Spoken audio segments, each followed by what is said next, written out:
Sejam bem-vindos, sejam bem-vindas. Mais um episódio do Na Cabine Podcast, o episódio de número 6. Vamos que vamos, pra cima. Se inscreva, ative o sininho das notificações, deixa o like na transmissão. Aqui nos estúdios Decola, no centro do Rio, na Lapa. Decola com 2 L's, _ oficial, você acha no Instagram. E hoje um convidado mais que especial. Esse aqui jogou muito e jogou nos 4 grandes do Rio de Janeiro. Um dos poucos que tem isso no currículo, né? Começou no Vasco, passou pelo Botafogo, Fluminense, campeão também no Flamengo. Aliás, foi campeão nos 4. Leandro Ávila está comigo, prazer estar contigo, Leandro, bem-vindo. André, prazer é todo meu. Quando você me fez o convite, prontamente eu aceitei. Acho que temos aí algumas histórias para relembrar, coisa, né? Muita coisa. Prazer é meu. Eu queria começar do começo, né? Porque você é gaúcho e começou no futebol carioca. Isso acontece com muita gente, né? A oportunidade é a que surge. Mas por que você não teve chance lá, de repente, no Inter, no Grêmio?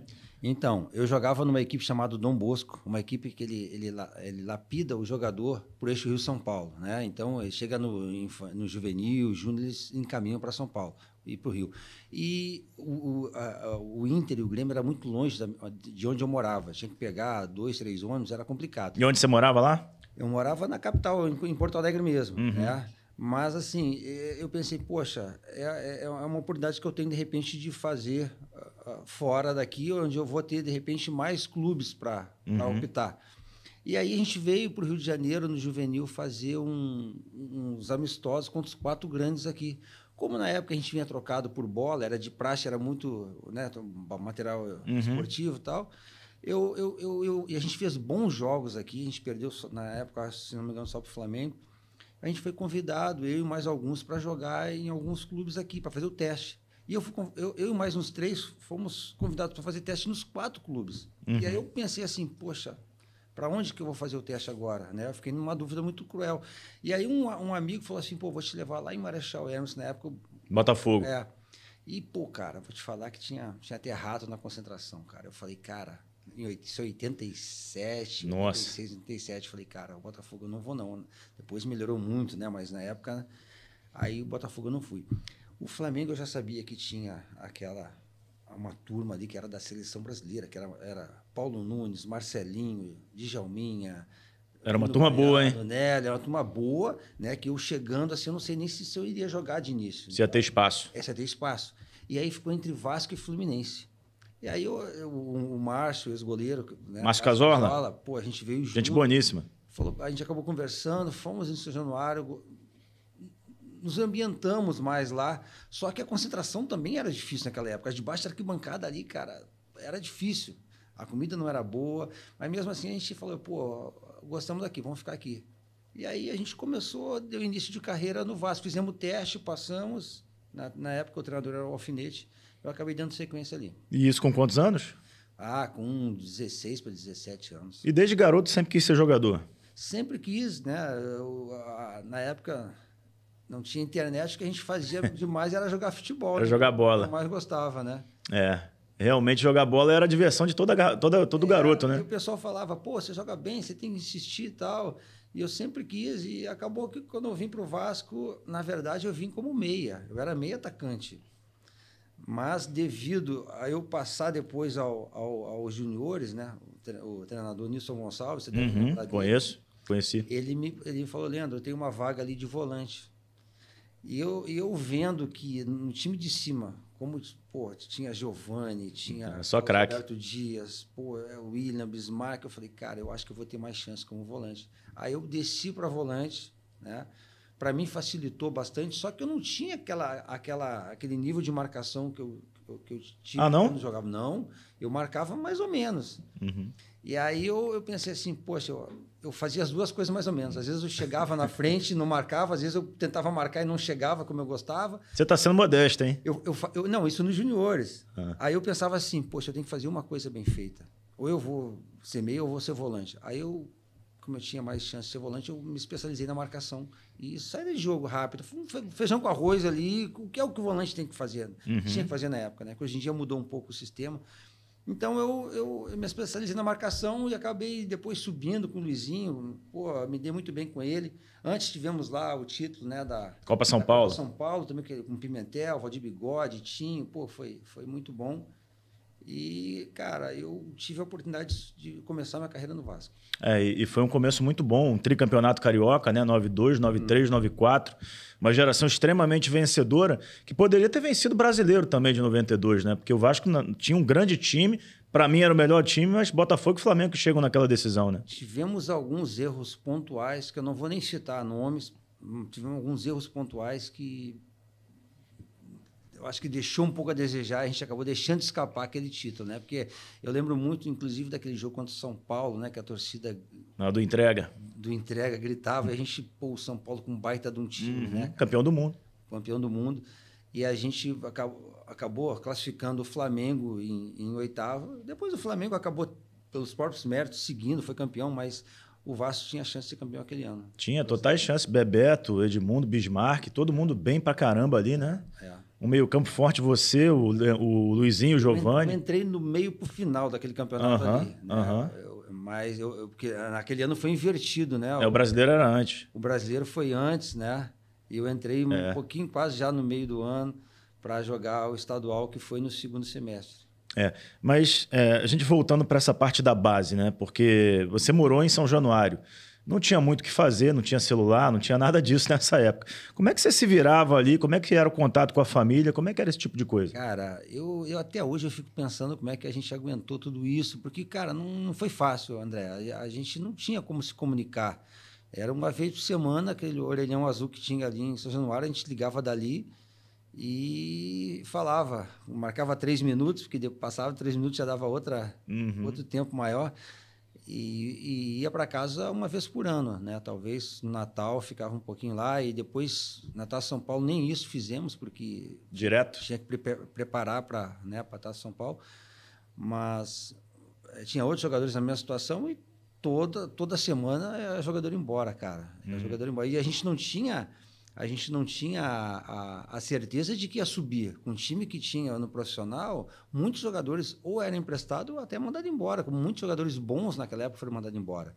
Eu, antes de subir ao profissional ainda, quando eu voltei da Copa São Paulo, eu achei que eu fosse subir. E o Paulo Angione falou para mim assim, Leandro, a gente está com um convênio lá com um americano de Campos, a gente vai emprestar uma leva de jogadores para lá e você vai junto. E eu, assim, para mim foi uma surpresa, porque eu pensei que eu fosse subir. Sim. Nem que fosse para estar ali no banco, claro, né?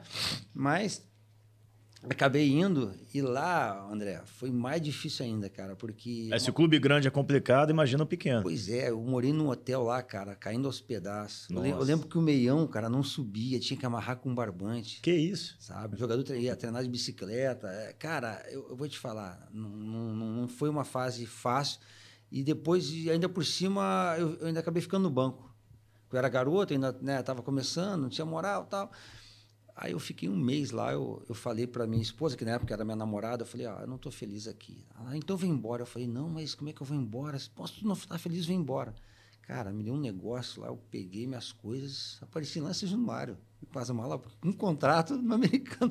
Eu lembro que o doutor Eurico ligou para mim, garoto, o que você está fazendo aí? Eu falei, doutor, eu sei que eu estou errado, mas se eu quiser, só me empresta para outro lugar, ou me manda embora, não quero ficar lá, não. Aí ele falou um monte de palavrão lá, aquele jeito dele, mas numa boa. Aí eu fiquei dando voltinha em volta daquela pista que tinha em São Januário, né? Aquela pista, ficava dando voltinha lá.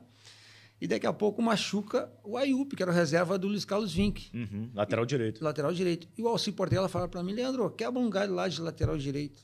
Poxa, era tudo que eu queria. Uma chance. Eu queria uma chance, não interessa a posição que eu ia jogar. Pô, as coisas deram tudo certo. Uma coisa errada que eu fiz acabou dando certo. Que eu acabei fazendo 2 gols no coletivo, né? Um na quarta, um na quinta.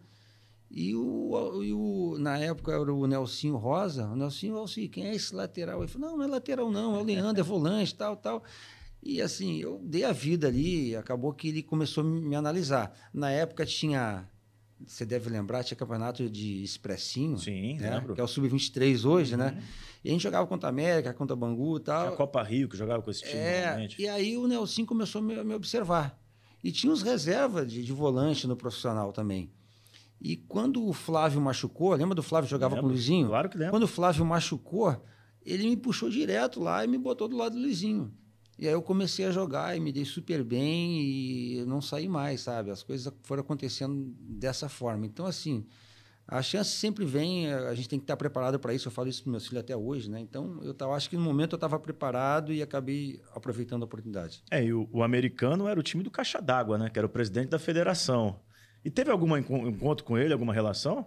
Não, depois não teve. Eu acho que até facilitou para ele rescindir meu contrato lá. Porque eles eram amigos. Eles eram amigos, isso, Aí acabou que encerraram lá. Mas foi uma leva de jogadores, cara. Eu acho que nem deu falta lá. Eles tinham um jogador do Vasco que tinha lá.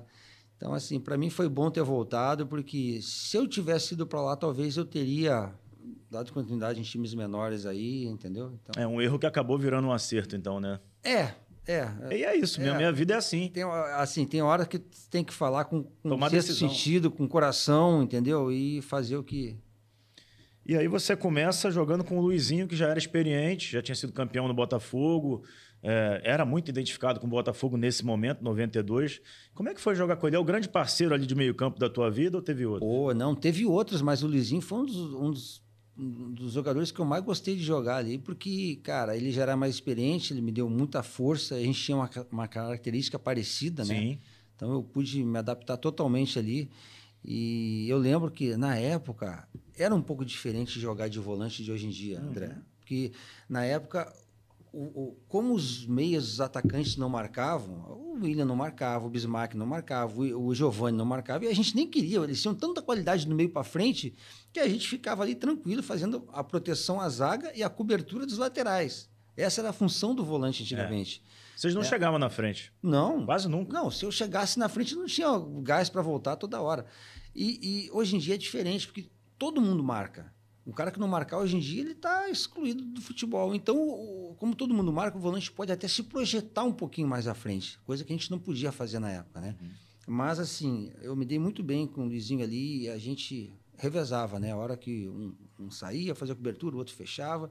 Então, foi uma época, assim, que deu tudo certo, né? A gente teve aquele 92, eu fui considerado a revelação do campeonato, a gente conquistou o estadual, o invicto, né? E jogando em São Januário, não tinha Maracanã. Não tinha Maracanã, isso, jogamos clássicos, inclusive, em São Januário, né? Depois veio 93, 94, foi uma época muito, muito bacana, que eu guardo com muito carinho até hoje. E com certeza, né? Agora, se a gente olhar para o Vasco daquele momento, o Vasco tinha já o Edmundo começando carreira. O Edmundo sempre foi um jogador polêmico, né? Um craque, mas polêmico. Já era nesse início de carreira, você que jogou com ele ali em 92, ele também estava começando. Primeiro ano dele no profissional é 92. Então, ele quase viajou para São Paulo com a gente. Ele foi chamado um pouco antes. Ele estava treinando. O Edmundo sempre foi um cara muito gente boa. Só que ele sempre foi polêmico. Sempre. É o jeito dele, né?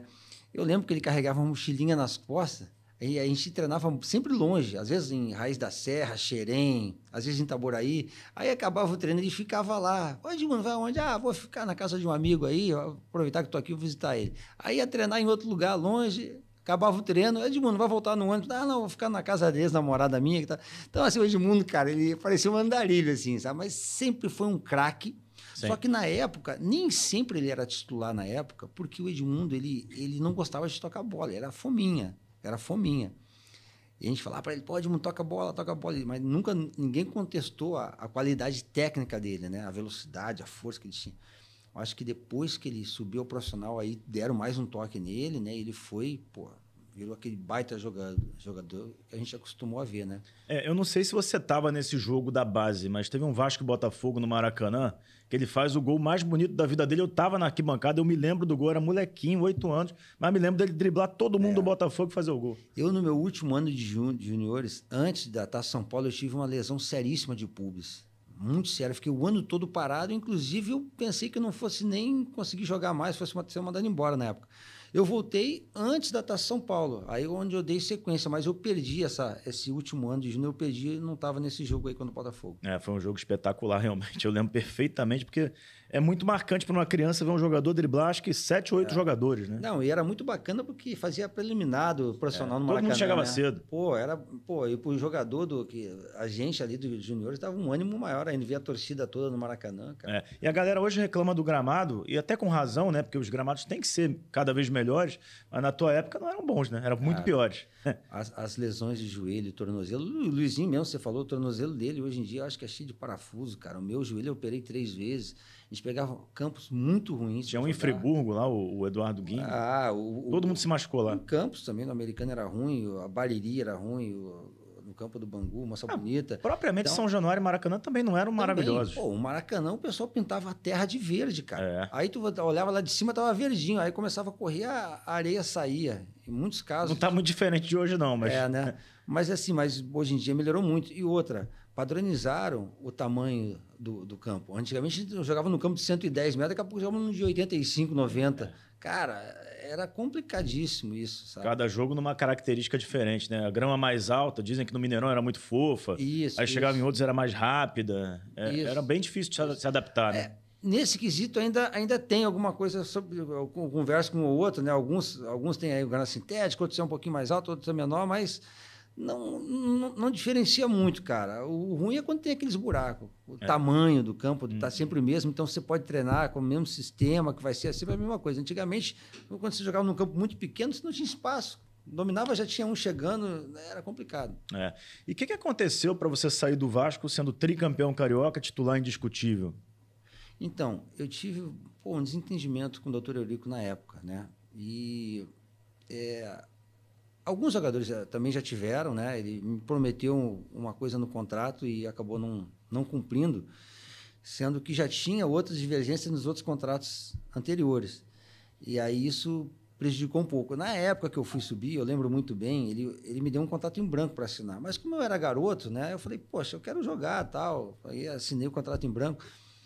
E beleza, acabei tendo essa discussão e o Montenegro, vendo que eu estava nessa divergência, acabou entrando em contato na época com o Calçada e eu acabei sendo emprestado ao Botafogo, né? Acabei saindo, mas foi só por trocado aí pelo Nelson, pelo Jefferson, né? E depois, logo em seguida, já teria a destroca de novo, né? Eu teria que voltar. Acabou que deu tudo certo, eu fui campeão brasileiro, não estava nem programado, tinha tudo para dar errado naquela época. Eu cheguei na primeira rodada, o Donizete, eu cheguei na terceira rodada, o Donizete e o Gonçalves chegaram na primeira, a pré-temporada não foi feita com todo mundo, eu estava 3 meses lá atrasado, o Paulo Tuori ninguém conhecia, tinha tudo para dar errado. O time encaixou assim e tal. Acabei voltando, né, para o Vasco e eu sabia que o Vasco já estava projetando ali para os anos seguintes um bom time, sabe? Eu não imaginava que ia ser campeão da Libertadores, mas eu queria fazer parte dali. Eu já estava ambientado, né, ao Vasco. Só que acabou que veio o Palmeiras e como eu estava sendo campeão, tinha sido campeão brasileiro, valorizou um pouquinho e o Vasco acabou vendendo. Eu tive que ir. E na época, né, André, você lembra? Não tinha Lei Pelé. O jogador tinha que ir para onde o clube vendia, né? Pagou, levou. Pagou, levou. Então, hoje em dia, isso facilita muito para o jogador, né? Porque acaba o contrato, ele pode escolher para onde ele quer, tal. Então, assim, acabou que eu saí, me desliguei um pouco, né, do Vasco devido a isso. E o Donizete esteve aqui, o Donizete é um grande amigo, convivo com ele lá na Vasco TV. O Donizete conta que era muito difícil jogar no Botafogo nessa época, ele saiu lá do México, uma condição boa, veio para cá, o Botafogo estava muito amador naquele momento, né? A gente treinava ali, cara, em Carlos Martins também. Às vezes não tinha nem uniforme de treino, ele conta. Era complicado. Eu lembro que eu morava aqui na Barra, lá na Barra saía, não tinha linha amarela, a gente tinha que ir pela Lagoa, levava 2 horas para chegar até Niterói. Era complicado. E de volta, né? Mas, infelizmente, isso era meio que um padrão. Comum. Era comum na época, né? Pouquíssimos times no Brasil, acho que São Paulo, algum outro que tinha uma condição melhor, tinha um CT, ninguém tinha CT. E as dificuldades tinham e a gente acabava tendo que superar elas, né? Tanto é que o Botafogo até hoje eu tenho na justiça ainda. Até hoje? Até hoje. Porque eles tinham aquela parte, eles dividiam o salário de direito de imagem, né? E outra parte... CLT? Na CLT pagava, na direito de imagem não. Então, tá até hoje ainda. Para receber na CLT, tu recebe em 2, 3 anos.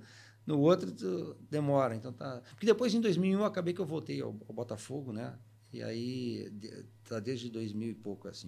Caramba, Leandro. E assim, hoje eles são SAF, né? O Botafogo é SAF. Tá tudo, imagino eu, o regime centralizado de execuções, tá tudo feitinho lá. Tem previsão de receber do Botafogo? Te falaram alguma coisa? Não, na verdade, isso aí deu um pequeno problema, até porque demorou, porque como era pessoa jurídica, era processo civil. Uhum. Um juiz entendeu que isso era salário também. E, na verdade, é salário. Claro que é. Eles jogam na direito de imagem. Claro. Só que não tinha um contrato de CLT. O contrato de CLT já tinha pago. Uhum. Então, o juiz mandou cobrar na Justiça Comum. O juiz da Justiça Comum viu lá, mas não tem na carteira de trabalho. Volta para a Justiça. Nossa. Aí ficou nessa, né? Aí agora, o juiz mandou cobrar na Justiça Trabalhista e eu ganhei. Agora tem uma fila. Então, não é vantajoso para o clube, mesmo sendo SAF, antecipar. É bom antecipar talvez o civil. O trabalhista não tem uma fila para receber. Então, tá na fila lá, eu vou receber a hora que sair. Entendeu? Chegar a sua vez, né? Chegar a minha vez. Né? Então, cara, que situação. Você jogou lá em 2000. Tem mais de 20 anos que você jogou lá. Tem. É lamentável, né? Hoje em dia eu espero que isso não aconteça mais com os jogadores atuais, porque acho que hoje em dia está mais correta, a situação está mais profissional, né, Leandro? Tá mais. Eles, há um tempo atrás, eles queriam auditar os clubes para ver o que estava acontecendo, né? Tal. Acabou, acho que agora deu uma regularizada aí, né? Mas alguém te deve, assim, da época de jogador? Não. Na época, o Fluminense eu coloquei na justiça porque ficou 6 meses atrasado lá, né? Foi complicado, não tinha nem cabeça para jogar naquela época. E aí acabou que eu fiz um mau acordo, mas recebi. Uhum. Né? Era isso ou esperar? No Vasco lá, o Eurico me deu uma enrolada, eu acabei saindo de boa, saí de boa no Vasco. E o Flamengo também não, tranquilo. E assinar contrato em branco é algo assim, eu pelo menos acho inimaginável. É só para o garoto que está começando. E ele às vezes tentava impor isso para outros jogadores também, né? Ele tinha esses negócios, ele tinha uma tabela de salário lá que ele falava, né? Quem está iniciando é isso. Quem já está há alguns anos, tem alguns títulos, é isso. Quem é jogador consagrado é isso. Ele tinha a tabela dele lá, né? E quando eu vi o contrato em branco, eu até falei para ele, pô, doutor, o contrato está em branco. Tu quer jogar ou não quer? Aí, eu me lembro até hoje, eu tenho um contrato, se não me engano, outro dia eu fiz uma mudança, eu vi o contrato lá. Ah, você tem guardado? Foi 1 milhão de cruzeiros. Eu nem sei colocar isso por mês. Reais. Só que o salário mínimo era 300 mil. Foram 3 salários. 3 salários. Então, assim, cara, eu queria jogar na época. Só que depois a gente foi campeão, foi revelação. Eu achei que fosse melhorar. Nada, cara. Ele jogou mais 2 ali, sabe? E na hora de vender, queria botar uma multa alta. Uhum. Né? Então, a briga nossa era essa, né? Porque, pô, o doutor Eurico, ele sempre brigou muito pelo Vasco. Eu reconheço, foi um baita presidente pro Vasco. Só que ele não valorizava tanto a prata da casa, ele valorizava mais o pessoal que vinha de fora. Uhum. E aí fica difícil continuar. Pois é. E no Botafogo, você já foi para uma condição melhor financeira? Bem melhor. Pô, se o que eu ganhasse no Botafogo, o Vasco tivesse me oferecido menos, eu não tinha saído. Um pouco menos, não tinha saído. Então, o outro time teve que valorizar para eu sair. E, assim, foi bom para mim, profissionalmente, ter ido para lá, porque, né... É o título mais importante do Botafogo. Foi. O brasileiro, o campeonato muito difícil. Está longe de ser o mais organizado, mas, para mim, é o mais difícil, pela regularidade entre os times, né, cara? Pô, naquela época, você começa o brasileiro, pelo menos naquela época, com uns 10 times tendo chance de ser campeão, cara. Ou mais. De repente, uns 12 até. Porque você pega os 4 do Rio, os 4 de São Paulo, até mais, os 2 do Sul, os 2 de Minas. Com certeza. Sempre tem um time do Nordeste que dá trabalho. Tal, então, não foi fácil. Não, e é um Botafogo também que é cheio de situações, né? Um jogador não falava com o outro. Como que era esse ambiente? Na verdade, era o Túlio Donizete, era o Túlio Gotardo, que tinham ali uma rusgazinha, mas nada demais, cara. Os dois eram tão profissionais que dentro de campo, cara, eles, sabe, não atrapalhava. E a gente nem quer também que o jogador seja amigo fora de campo, se for melhor ainda, mas se não for, dentro de campo tem que ser profissional e como tinha também na época lá do Flamengo, tinha o Pet que não falava com o Edilson e tal, mas os dois dentro de campo eram profissionais. Às vezes acontece, cara, a gente convive tanto, né? Tanta concentração, tanta viagem, que acontece uma rusgazinha com um ou outro, né? E é uma liga muito rápida no Botafogo, né? Os jogadores se conheceram e deu certo. Cara, as pessoas perguntam, né? Eu estava falando isso agora há pouco, as pessoas perguntam para o Montenegro até hoje qual a visão que ele teve para montar aquele time. E ele fala a verdade, não foi visão, não. O Leandro estava brigado lá no Vasco, eu trouxe ele. O Donizete, o Gonçalves querendo voltar lá do México, acabei trazendo. Né? O Beto acabou chegando, o garoto. Né? Trocado por chuteiras. Então, assim, cara, o time engrenou. A gente começou a ver que, durante o decorrer do campeonato, que a gente tinha chance de chegar. Porque o time fazia muito gol e tomava pouco. E aí foi ganhando confiança. E os jogadores também reservas, não tinha nenhum grande conhecido. Tinha o Iranildo que entrava, que era novo também. Mas os jogadores que entravam, cara, davam uma sequência boa, que era só jogador de velocidade. Então dava um gás maior ainda no segundo tempo. Então tinha um elenco bom. E o Botafogo ele vai para a final com o Santos e aquela polêmica toda, né? O Santos até hoje reclama. Até hoje mas assim, se for botar no frigir dos ovos também, teve o lance de mão do Camão do Caia, que resultou no gol deles. Você vê o gol do Túlio que fala que estava impedido, ninguém reclamou na hora. Cara, ele estava assim, um ombro na frente, não deu nem para perceber. Mas ainda bem que não tinha VAR, hein?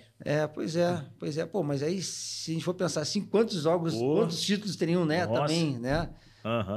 Mas assim, aconteceu, deu tudo certo. Na época era para a gente ir para a final com o Fluminense, que tinha ganho de 4 do Santos aqui, acabou perdendo de 5 lá. Mas assim, foi um título que ficou marcado para mim, foi bom, cara. E não houve nem a possibilidade de permanecer no Botafogo? O Vasco não teve negociação? Não, já teve. Ali já tinha um acordo que eu tinha que voltar. E depois o próprio Montenegro mesmo, ele se desfez do time todo. Pô, se ele mantém o time já entrosado para a Libertadores, né? Mas não, ele vendeu mais da metade do time ali. O Botafogo estava passando por uma situação financeira muito difícil, né? Difícil. É um título meio assim, do nada, numa situação complicada. E depois, André, aconteceu até um fato curioso comigo, que eu fiquei muito arrepiado quando aconteceu, porque a torcida do Vasco sempre gostou de mim, né, sabe? Naquela época, principalmente. Ela era contra eu sair. E eu saí meio contra também. E aí, depois, a torcida do Botafogo começou a gostar de mim também pelo Campeonato Brasileiro. E quando eu voltei, em 96, logo no início... Pro Vasco, logo no início, teve logo o primeiro clássico, né? Entre Botafogo e Vasco. Pô, no Maracanã não estava lotado, mas tinha bastante gente. E aí eu lembro que a torcida tinha como praxe gritar o nome de cada jogador antes do início, né? Carlos Germán, tal, Pimentel. E aí, quando chegou no meu nome, na minha vez, a torcida do Botafogo começou a cantar junto. Então, as duas torcidas, eu gravei porque... Me marcou. Então, eu ia um pouquinho em cada torcida e tal. E eu sou muito grato. Hoje eu tenho um reconhecimento muito grande pela torcida do Vasco, pelos times que eu joguei, pelo Botafogo. Então, assim, são coisas que marcam a carreira do profissional e não tem preço. Imagino que deve ter sido um momento histórico, assim, especial para você. Deve ter ficado arrepiado inteiro, né? Com certeza. Pô, isso não acontece nunca, raramente acontece. Não, eu já tinha preocupação de sair de um time grande, como era o Vasco. E para outro. E para outro. Pô, como é que eu vou ser recebido? Mas, cara, a torcida sempre me recebeu bem, então isso me deixou muito à vontade. Porque, assim, eu tenho consciência de que eu nunca fui nenhum craque, mas eu dava a minha vida em campo, sabe? Então, a torcida reconhece isso. A torcida reconhece. Então, poxa, que jogar mal ou bem faz parte, né? Mas o torcedor, ele tá ligado quando o cara se doa, quando o cara é um cara que tá ali comprometido, né? Então, graças a Deus, eu nunca tive problema quanto a isso. E às vezes, não é o teu caso, mas às vezes perdoa o erro técnico pela disposição do cara, né? André, quantas vezes a gente perdia um jogo e a torcida do Vasco me aplaudia, cara. Isso aí eu não esqueço. A torcida influenciou muito, a torcida do Vasco influenciou muito para que eu chegasse à seleção brasileira. Me ajudou muito. Então, assim... Poxa, até mais talvez do que eu mereça, porque às vezes perdi um jogo e a torcida ia lá, gritava o nome meu e de alguns outros jogadores. Então, assim, isso ficou marcado para mim. E aí você vai para o Palmeiras. Como é que é essa passagem por São Paulo? Pô, então, o Palmeiras, cara, foi na época da Parmalat. Pô, o time era muito bom. Muito. Só que eu tive a segunda lesão de pubis, a mesma que eu tive nos juniores do Vasco. E aí eu não consegui jogar direito. Eu jogava 2, 3 jogos, ficava 3, 4 de fora. Porque quando você tem uma lesão do pubis, quem já teve sabe que não tem muito o que fazer. Você tem que parar. Né? E eu não tinha espaço para parar. Pô, ainda mais que o Zagallo estava me convocando para a seleção, eu queria estar jogando e jogava meia boca.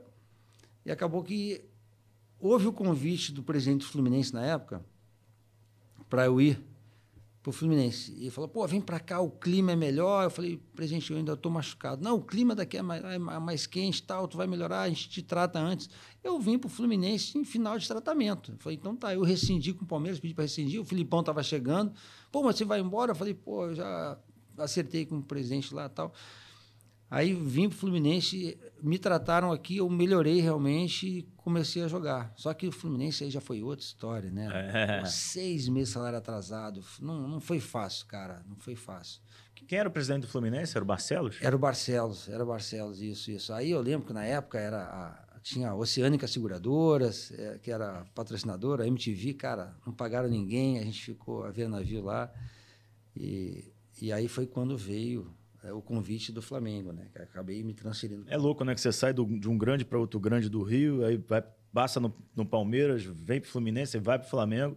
É uma carreira que hoje em dia assim, é difícil acontecer, né? É difícil. É como a gente conversava. Foi uma coisa que eu não programei. Foi acontecendo tal, e eu falei, cara, eu vou onde Deus me levar, eu vou. E aí acabou acontecendo de eu ter jogado nos 4. Mas no Fluminense eu não tive uma boa passagem lá. Né? Eu procurei fazer a minha parte, né? Procurei fazer o que eu fazia nos outros clubes, mas, cara, com 6 meses foi difícil de jogar. Fluminense é 97?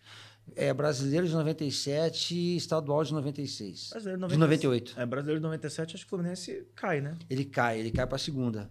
Ele cai para a segunda. Uhum. É o ano que ele cai para a segunda, e aí ele joga 98 a B, cai para C.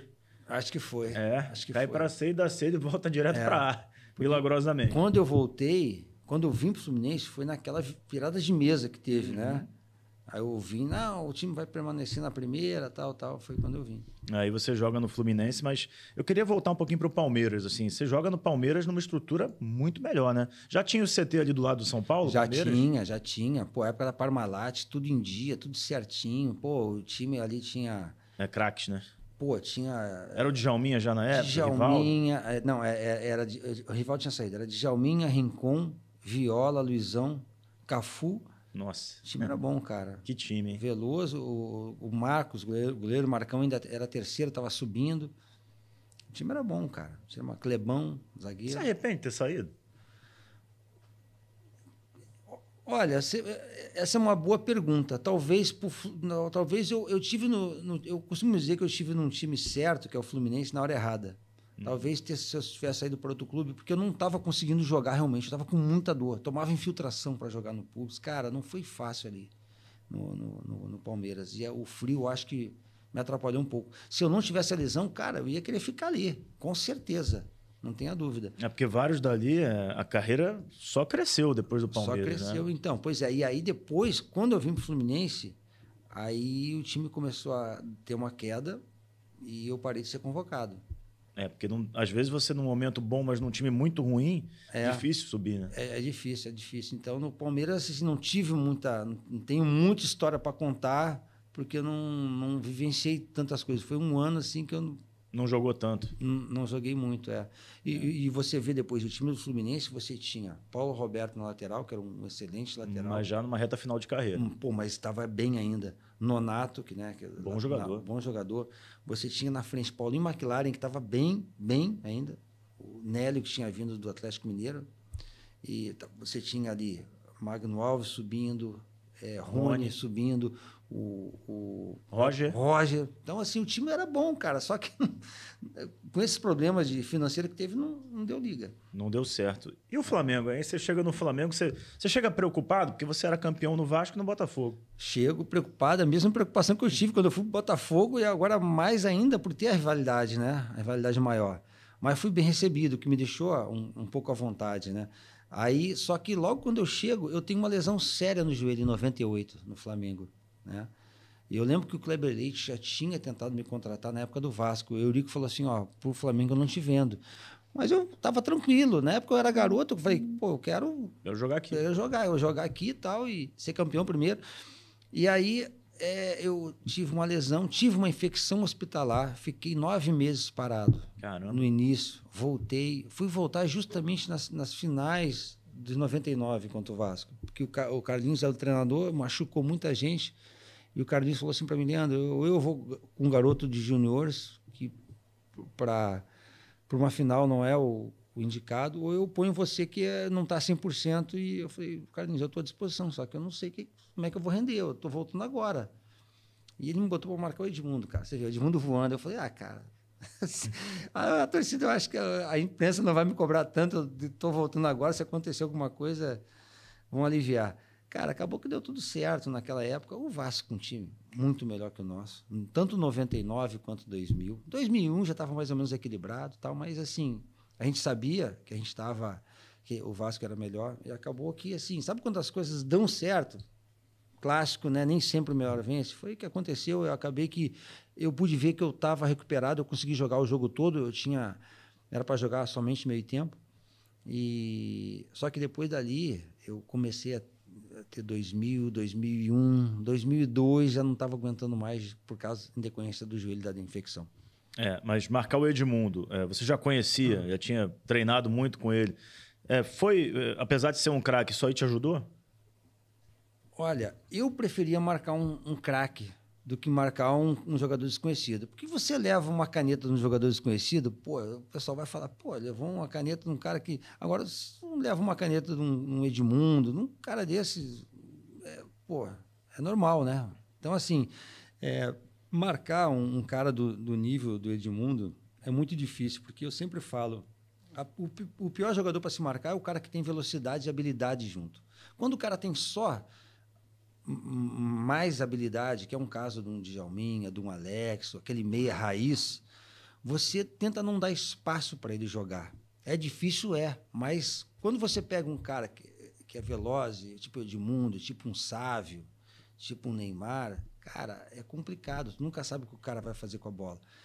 Então, e quando você, em contrapartida, pega um jogador que é mais veloz, que é só velocidade, tipo um Euler, que tinha muita velocidade, aí você já tem uma outra técnica para marcar, você tem que dar o lado, induzir ele para dar o tapa para o lado que você quer, sabe? Para poder tentar roubar. Não que seja fácil, mas o jogador que é habilidoso e velocista é muito difícil de marcar. E foi um tricampeonato no Flamengo, né, muito marcante, porque era um Vasco muito forte. Como você disse, era um Vasco campeão da Libertadores, Rio, São Paulo, brasileiro 2 vezes. E o Flamengo era no estadual. O Flamengo era no estadual e na Mercosul, que o Flamengo também beliscou uma, né? Foi até mais marcante por isso esse tricampeonato, porque era um Vasco muito forte. Sim.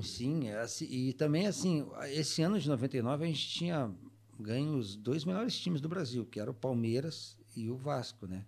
Então, para 2000 já foi um pouco mais tranquilo. 2001, muito difícil do que aconteceu. E para mim ficou marcado por quê, André? Porque eu tenho um tricampeonato com o Vasco e tenho um tricampeonato pelo Flamengo, sabe? Não se tem assim um jogador na história que tenha... Então para mim ficou... Porque naquela época a gente dava muita atenção ao estadual. Né? Hoje em dia eu acho que deu uma queda, né? O estadual acho que fica meio para segundo, terceiro plano. E me ajudou muito. Sempre quando tem um título, né? Você dá uma ajuda, você aprende. Quando você perde também você aprende, mas essas vitórias foram importantes para mim. Estar na galeria de um clube, né, na sala de troféus, saber que você tem lá pelo menos 3, 4 conquistas, acho que pesa muito, né? E o Flamengo estava num momento também, financeiramente, na tua passagem, um pouquinho melhor. Acho que era a época da ISL, o Flamengo contratava muito também. Né? Mas estava 3 meses atrasado. Atrasou também. Tava, né? O direito de imagem, né? Eles pagavam lá da CLT e deixavam lá o direito de imagem atrasado. Nossa, cara. Teve algum lugar que você jogou em dia? Palmeiras. Só no Palmeiras? Só no Palmeiras. Nos times do Rio, nenhum? Nenhum. Isso é triste, né, cara? Mas por isso que as coisas aconteceram como aconteceram, né? Acho que o Fluminense, dos clubes grandes do Rio hoje, é o que mais se organizou, não precisou de SAF, e o Flamengo ele se organizou de outra forma desde a entrada do Bandeira de Melo. Mas eu sempre falo, cara, eu acho que os times têm que continuar revelando o jogador. Vamos tirar o Vasco como exemplo, né? Eu sempre falo isso. se você pegar, o Vasco sempre revelou, antigamente, craques, jogadores, grandes jogadores, né? Às vezes, quando era craque, era um grande jogador. E o último craque que o Vasco revelou foi Felipe Coutinho, cara.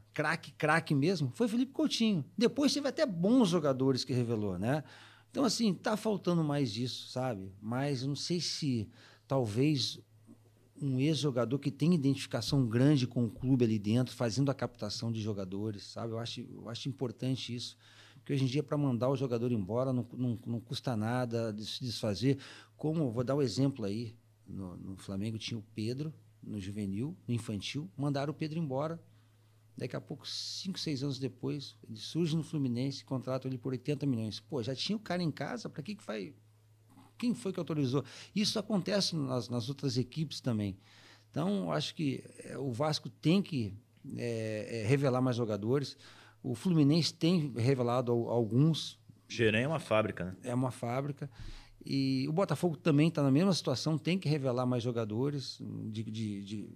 Dos 4, acho que o Botafogo é o que menos revela. Pois é. Acho não, certeza. Pois é. Então, assim, o Rio de Janeiro sempre foi um celeiro de craques, cara. Eu não sei o que está acontecendo. Tem que dar uma melhorada nisso. Acho que os clubes estão sendo mais... Os times estão sendo mais formados por jogadores que estão vindo. Cara, o próprio Flamengo, nessa fase que estiveram em 2019, todos os jogadores eram contratados de fora, não tinha um prata da casa. Sim. Então, e hoje continuam contratando ainda, né? Agora, o estadual abre uma margem maior para os jogadores vindo da base. Mas o Flamengo, de repente, pelo poderio financeiro que tem, ele até usa os jogadores da base para vender por uma fortuna e continuar contratando, né?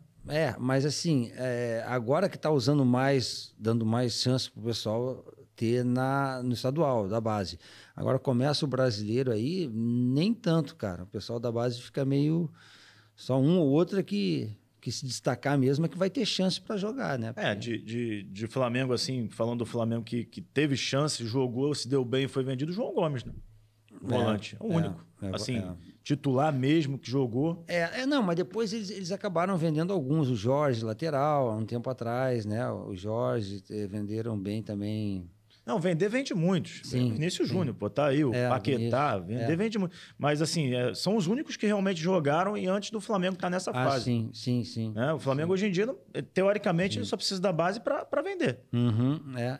Sim. Acaba contratando o jogador que quer, praticamente, né? Tem jogador... Ele vai, ele escolhe, ele pinça e leva. Na tua época era muito diferente, né? Porque os jogadores da base, eles eram realmente o suporte do time. Jogavam com 5, 6 da base, traziam os caras mais experientes e jogavam, né? Na verdade, era mais difícil pro pessoal da base, né? Porque os jogadores mais experientes tinham a vez, né? Uhum. De uns anos para cá é diferente. A vez é do cara que está na base ali, porque quer mostrar o jogador para poder vender, né? Então, tem essa diferença. E assim, Leandro, você... Depois do Flamengo, como é que foi a tua vida? Então, depois eu saí do Flamengo, eu fui pro Inter. Só que o treinador lá era o Ortmann, como é que é o... Ivo Wortmann? Ivo Wortmann. Eu falei para ele, me ligou, eu falei, Ivo, eu tô com um problema no joelho, eu não consigo treinar mais de manhã à tarde. Na época era de praxe, cara, treinar de manhã à tarde, um erro absurdo. Hoje em dia se treina uma vez por dia e corre-se muito mais do que se corria antigamente. E aí eu falei para ele, não consigo, não, vem para cá que eu administro. Ele falou, você treina um dia só. Eu falei, mas tu vai ter 100% de mim no jogo, pode ter certeza. Aí fui para lá, fui um campeão gaúcho e tal, e subiu eu esqueci o nome dele, dos juniores na época no Inter, o pessoal chama de Gordiola, esqueci o nome dele agora, não me falei a memória, mas ele subiu e ele falou assim, Leandro, comigo tem que treinar, cara, tem que treinar de manhã à tarde. Eu falei, poxa, eu não posso. Eu tenho um problema no joelho assim. E comecei a treinar de manhã e de tarde, cara, e comecei a ter lesão no joelho, veio a terceira lesão no pubis, né, da minha carreira, foi lá no Internacional. Guto Ferreira. Ele subiu e insistiu, que, aliás, vários jogadores na época, de Júnior Baiano também, que estava lá no Inter, machucou, Fernando Baiano, o pessoal que era mais velho, não tinha condição de treinar de manhã à tarde. E aí acabou que eu rescindi meu contrato, pedi para rescindir porque tinha uma brecha para ir para a Arábia Saudita, entendeu? Foi aí que eu acabei indo para a Arábia Saudita, que, cara, aconteceu um monte de coisa que deu tudo errado lá, que eu não consegui jogar. Mas hoje em dia, você falar em Arábia Saudita, você pensa, nossa, o cara ficou milionário. Não, antigamente ia-se muito para o Japão, até para a China, depois começou a abrir um mercado, né? Na Europa nem se fala. E a Arábia Saudita não era muito comum ir na época, né? Então, o campeonato lá, eu pensei assim, pô, vai treinar só à noite, eu vou, deve ser mais tranquilo, não vai exigir tanto. Mas eu não consegui jogar, porque eles fazem muito ligação direta, cara. Eles faziam. O zagueiro pegava na bola, alçava direto no atacante. E o time adversário fazia a mesma coisa. O zagueiro pegava direto no atacante. Então, a bola não passava no meio. Quando eu pegava na bola no meio e tentava fazer uma tabela, eu não recebia de volta e não consegui jogar. Chegou uma época do campeonato que eu estava alçando bola na frente também, porque não tinha o que fazer. Agora não, dos anos para cá melhorou, estão trazendo jogadores europeus, né? O nível melhorou, é outro. Na época eram jogadores que trabalhavam durante o dia e jogavam à noite. E como é que foi essa aventura fora de campo? Cara, lá o que acontece? Quando eu cheguei, o primeiro dia que eu cheguei no aeroporto, estava lotado o aeroporto, lotado. Eu pensei assim, pô, deve estar tendo algum evento, né? E aí... Pô, quando eu fui ver, era para mim o evento. Porque eles pensaram assim, pô, ele jogou nos times grandes, viram minha carreira, tinha a oportunidade de jogar na seleção. Eles pensavam assim, pô, acabou o problema do time. Eles vieram com flores para me dar, o aeroporto lotado. Quando comecei a jogar, eles me chamavam de Leonardo, não era Leandro, eles não sabiam falar direito. Perguntaram pelos gols, cadê os gols? Eu falei, poxa, eu sou um volante. A primeira pergunta, inclusive, que o intérprete me fez na entrevista que eu dei no aeroporto foi se eu ia ser o novo Rivelino do time. O Rivelino tinha jogado lá. Eu falei, gente, fala para ele que eu sou um volante. Eu não sou camisa 10. Só que, assim, o treinador e o presidente sabiam disso, porque eu tinha mandado meu DVD e me contrataram como volante. Só que a torcida e a imprensa, não. Eles acharam que ia acabar os problemas deles lá. Eu ia fazer gol, eu ia bater escanteio, correr para cabecear. Então, eu fui muito cobrado no início, sabe, por causa disso. E aí o que acontece? Eu cheguei na época do Ramadã lá, você não podia comer durante o dia. Aí falaram para mim assim, ó, não come durante o dia. Eu falei, pô, mas eu tenho que treinar à noite, cara. Como é que eu não vou comer? Não, come escondido dentro de casa. Tá? Aí eu acabei num dia no telefone, na varanda, apareci comendo. Cara, não percebi nada. Quando foi à noite eu estava assistindo o filme assim por volta de 11h30, meia-noite. Pô, apedrejaram a vidraça do meu apartamento lá. E eu fiquei com medo lá, que os caras lá são meio doidos, né? Aí o cara não sabia o que fazer, chamei o porteiro lá, mostrei para ele as pedras e tal. A gente não sabia se comunicar legal, né? Beleza. Passou esse dia, fui pro treino. Eu falei, pô, será que é torcedor? Mas o time tá até ganhando e tal. Daqui a pouco, no dia seguinte, mesma coisa, apedrejaram o resto. Aí eu comecei a ficar com medo, né? Aí peguei, mostrei pro cara lá, liguei logo pra portaria, o cara chamou a polícia, que tinha uma polícia passando, pegaram um cara.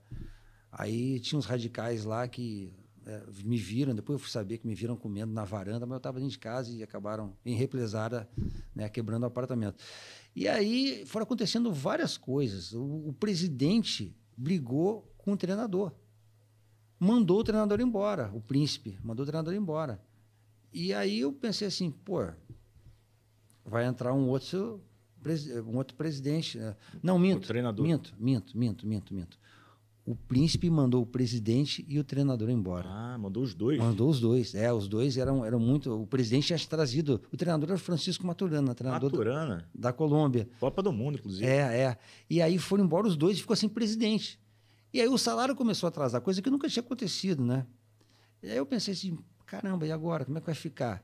E eu lembro que a gente treinava à noite, já estava na época de eu trazer minha família, né? Como estava sem presidente, eu não conseguia levar minha família. Quando entrou um novo presidente lá, botou um treinador iugoslavo e o novo presidente deixou claro que não gostava de estrangeiro.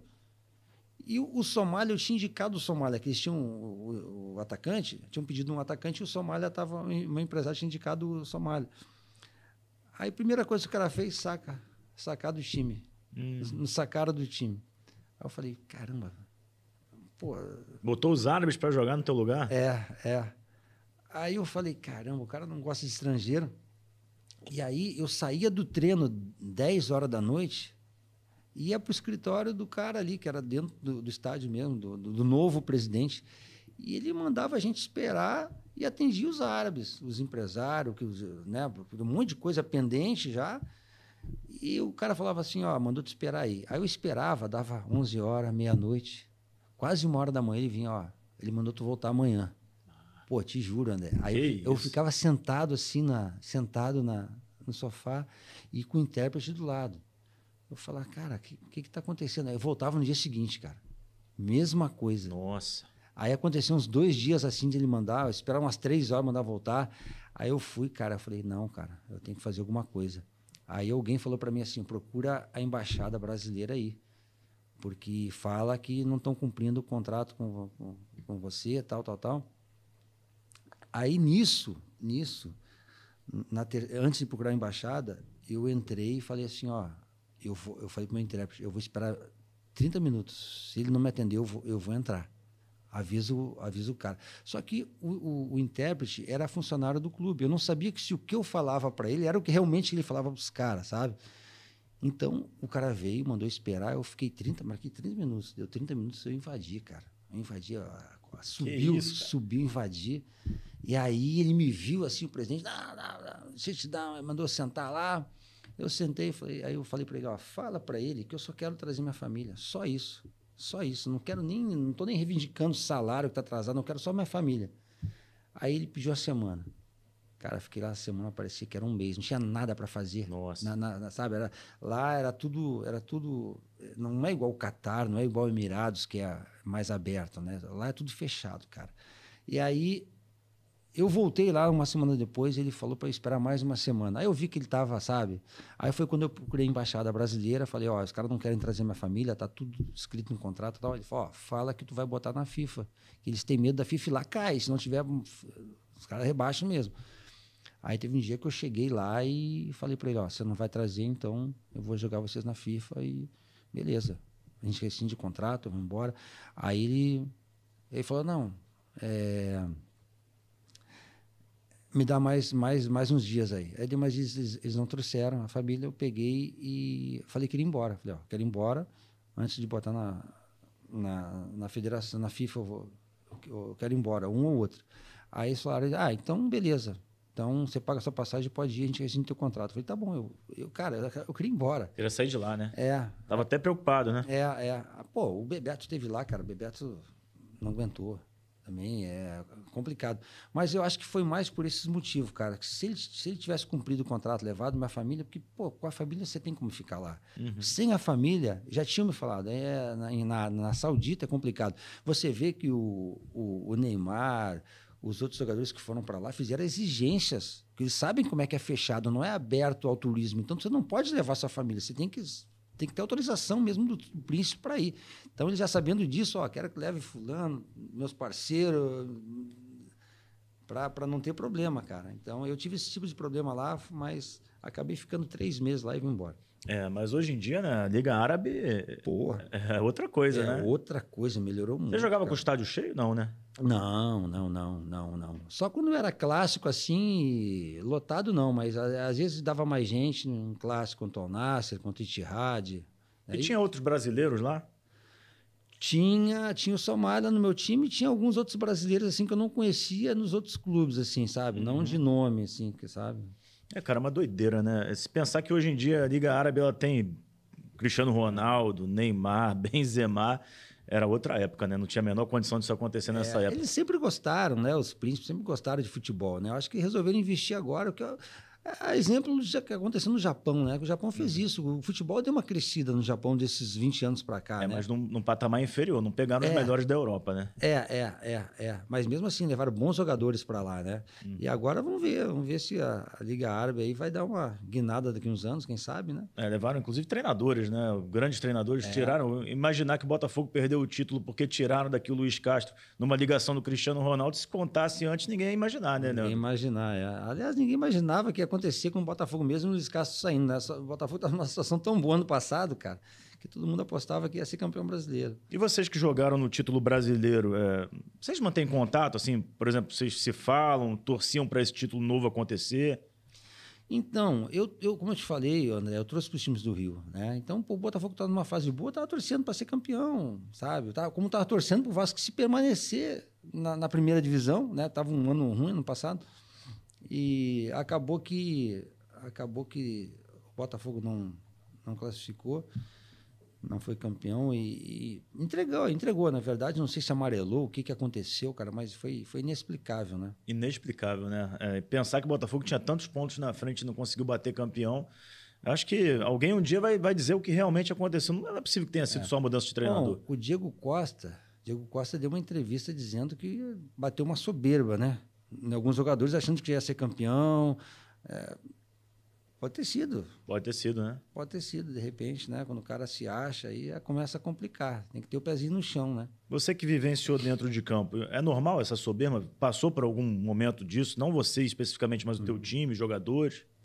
Não, em termos de grupo, não. Às vezes acontece de um jogador sair um pouquinho dar uma viajada e tal, mas depois sempre tem uma conversa, mas em termos de grupo, assim, não, cara. Já tive boa fase, já tive uma fase ruim também. Tem que ter um certo equilíbrio, né? Sim. O Donizete, quando esteve aqui, Leandro, ele falou que a remuneração para vocês era muito inferior do que é hoje. Naturalmente né? Porque hoje as coisas são, pelo menos nos clubes grandes, né? Porque se a gente imaginar que no futebol 3% ganha bem, 97% ganha mal, se fosse hoje em dia, você acha que ia estar muito melhor financeiramente? Com certeza, com certeza. Porque era uma outra época, né? Por exemplo, eu tive uma proposta para ser vendido por $1,5 milhão, cara. Hoje em dia, qualquer jogador é rico. Porra. Pô, se você pegar um dos maiores jogadores que nós tivemos, que foi o Zico, ele foi vendido por $4,5 milhões para o Hoje em dia... Pô, e o dólar é dólar, né? Tudo bem que varia um pouquinho, mas, pô, dólar é dólar, cara. Não cai tanto assim. Então, hoje em dia, qualquer jogador vale 50 milhões, 100 milhões, cara. E sendo que naquela época, André, a gente tinha que dar vida no ano, fazer contrato de um ano, para renovar de novo por mais um ano. Difícil ter contrato dois, né? 2 anos. Pô, não tinha. E às vezes era 6 meses. Hoje em dia, você faz um contrato de 5 anos, já está garantido lá 5 anos. Um time grande ganhando 400 mil, poxa. Então, assim, você deixa para correr no último ano. Quando está para acabar, você diz, vou correr agora. Então, assim, cara, é complicado, né? Eu acho que tem que ser. O jogador dá um retorno grande ao clube também, né? Quando é vendido. Mas não dá nem para começar a comparar com a nossa época. Ô, Leandro, o melhor time que você jogou? Pô, cara, tem vários, graças a Deus. Mas tem um preferido, com certeza. Graças a Deus eu peguei times bons, cara. Pô, essa pergunta aí difícil. Não pode ficar em cima do muro. É difícil, cara. Qual que dava mais liga, assim, dentro de campo? Cara, eu vou te falar que liga mesmo. Eu talvez tenha sido no Botafogo, cara. Não vou dizer que foi o melhor, mas o que deu mais liga. A gente não acreditava. E você, de repente, tinha um Gotardo e um Gonçalves atrás, um Wagner no gol, que fechou o gol, né? E jogadores aí, André Silva na lateral, o Wilson Goiano na outra. E do meio para frente, aí eu, Jamir, Beto, Sérgio Manuel, encaixou de uma tal forma, cara, que eu te falei agora há pouco que antigamente os meias não marcavam. Tanto o Sérgio Manuel quanto o Beto, eles ajudavam muito na marcação e chegavam na frente. Aí você pega o Donizete arrastando todo mundo, Túlio lá na frente. Então, acho que o time que deu mais liga talvez tenha sido o Botafogo. O melhor jogador que você jogou junto? Acho que foi Luizinho. Luizinho?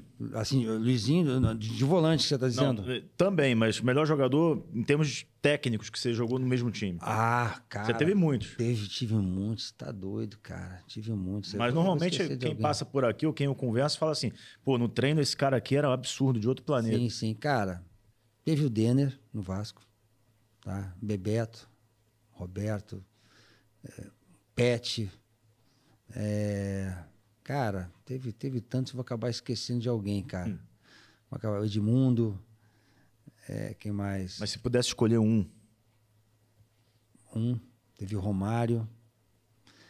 Cara, teve um que eu joguei na seleção, cara, na Copa América de 95, que eu vou escolher o Ronaldo, cara. Ronaldo? Fenômeno. Para mim... Era o mais diferente? Era, sem dúvida, sem dúvida. O Ronaldo, para mim, foi um dos melhores que eu vi jogar, cara. E nos treinos da seleção você marcava? Pô, tinha que tentar marcar, né, cara? Tava? Não, a gente jogava no mesmo time, que na época ele era reserva, né? Porque ele era garoto, né? Verdade, início de carreira. Mas assim, imagina que marcar o Ronaldo, cara, eu acho que se ele só não foi melhor por causa do joelho dele, cara. que era um jogador que acho que foi 3 vezes melhor do mundo, né? Foi um baita jogador. Ele foi demais mesmo.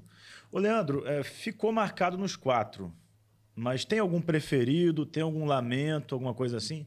Então, eu tenho um carinho muito grande pelo Vasco, pelo Botafogo e pelo Flamengo. O Fluminense, a torcida até conversa comigo, gosta, mas não tive uma identificação tão grande igual eu tive com esses outros 3. Então eu torço para os times né? Agora, o que me deixa um pouquinho assim, com receio foi que alguns torcedores do Vasco pararam de falar comigo depois que eu fui jogar no Flamengo, sabe? Isso é uma coisa uma magoazinha que eu carrego, porque eu tenho um carinho muito grande para a torcida do Vasco. Fiquei 5 anos morando debaixo da arquibancada ali. Foi um time que eu escolhi para fazer o teste, na verdade, né? Que eu quis ficar e que eu tive uma passagem muito boa. De repente, por um desentendimento com o Dr. Eurico, eu acabei me afastando um pouco. Depois, alguns anos depois, eu tive em outros rivais aqui do Rio. Fui campeão e, talvez por coincidência daquele ano de 99, 2000 e 2001, alguns torcedores pararam de falar comigo e tal. Mas, assim, talvez essa seja uma magoazinha que eu tenho, sabe? Mas por gostar tanto. Se eu não me importasse, eu não estava nem aí, né? Mas eu torço hoje em dia, cara. Torço muito para os times que eu joguei. Vasco, Botafogo e Flamengo são os times que eu não torço contra nem a pau. Já voltou a São Januário depois disso? Uma vez eu fui convidado quando assumiu o doutor Alexandre Campelo. Fui 1, 2 vezes lá. Fui com o maior prazer, mas nunca tive um convite para voltar. Então, assim, é algo que te faz falta, assim... Com certeza, porque no Botafogo, vira e mexe, tem jogo no Engenhão, o pessoal convida, eu vou lá pro camarote. No Flamengo, da mesma forma. O Vasco, não tive o convite. Aceito o convite quando tem o do Master, jogos do Master, que é o Ale e o Tinho que fazem, me convidam, eu vou. Então, esses clubes assim que eu passei, cara, que me trataram bem, a gente tem que ter uma identificação com o clube, né? Relembrar as coisas do passado, acho que é importante. Com certeza. Você jogou com o Roberto, né? Tive esse privilégio de jogar com o Roberto. Eu estava esquecendo aqui, mas lembrei que o último ano de carreira do Roberto é 92. Em 93 ele faz o jogo de despedida. Né? Contra o La Coruña. Até o Zico participou, né? Eu participei. Foi jogar com o Roberto, cara... Foi um sonho, né? Porque é um maior ídolo do clube e a gente tinha ele como referência, né? Mesmo não sendo da mesma posição, todo mundo tinha ele como ídolo, né? E Roberto e Zico juntos, você jogou junto? Joguei. Então, assim, você é um dos poucos que jogou com Roberto e Zico juntos. Que tive essa oportunidade na despedida do Roberto, né, cara? Foi um... E do outro lado, Bebeto, né? Do outro lado, Bebeto Mauro Silva. Cara, o La Coruña era forte naquela época. Era. E fica alguma lembrança daquele jogo que você teve o Roberto e o Zico juntos? Você tocou a bola para algum dos dois em algum momento? Como é que foi? Devo ter tocado sim, mas eu não lembro exatamente, já faz tantos anos, né? Mas eu tenho algumas fotos lá em casa que com eles ainda, desse jogo, né? Algumas fotos na internet que a gente vê. Como na época não tinha internet, não tem muita coisa gravada assim na internet, né? Mas... ficou uma boa lembrança, imagina jogar com os 2 melhores jogadores que no Brasil tinha na época, né? Roberto e Zico. Pra gente fechar, você fez muitos amigos no futebol, Leandro? Muitos colegas, amigos mesmo, pouquíssimos, tá? Quem é o seu grande amigo no futebol? Apesar de eu não estar em contato tanto com eles, cada um mora num lugar, cada um tem as suas coisas, mas Carlos Germano, Donizete, Atirson... eu vou esquecer alguém, cara. Com certeza. Não vou nem... Mas tem alguns, assim, que a gente vira e mexe, a gente conversa ainda. Muitos colegas, né? Não dá para... Às vezes, fora de campo não vai. Né? Não. Esses que eu citei são amigos. Sentar na mesa. Apesar da gente não estar tão em contato agora, mas quando se vê, cara... aquela Parece que festa. foi ontem. É aquela festa, né? Até porque os filhos se criaram juntos e tal. Hoje em dia está cada um para um lado, né? Mas eu acho que, inclusive, o Carlos Germano está até lá morando no Espírito Santo, está trabalhando lá com um político lá. Mas sempre ficam, né? As boas lembranças ficam dos amigos e tal. E onde é que o pessoal hoje te encontra, Leandro? É na rede social? Você está fazendo jogos no GOAT, né? Estou fazendo alguns jogos no GOAT, principalmente jogos do Botafogo, né? Que me chamaram para fazer. Estou comentando. né? No canal Gold, no YouTube, quem quiser acessar. E também tem minha página, né, no Instagram, leandroavila.oficial. Eu fiz umas imagens dos 4 grandes, eu jogando imagens, consegui imagens do Vasco, do Botafogo, do Flamengo, do Fluminense. O torcedor pode chegar lá, relembrar um pouquinho, é sempre bom matar a saudade. E esse é o meu contato. Quiser mandar uma mensagem lá, eu respondo. Tá, e agora para fechar mesmo, você jogou nos 4, tem identificação com 3, mas o time de infância, você é gaúcho. Qual é o time de infância? Então, eu torcia pro Internacional lá. E hoje ainda torce? Então, não. Depois que você começa a jogar profissionalmente, você começa a torcer pro time que você joga. Isso é uma verdade, cara. Isso é uma verdade. Eu torcia pro Inter até minha adolescência. Depois que eu vim pro Vasco, eu parei de torcer.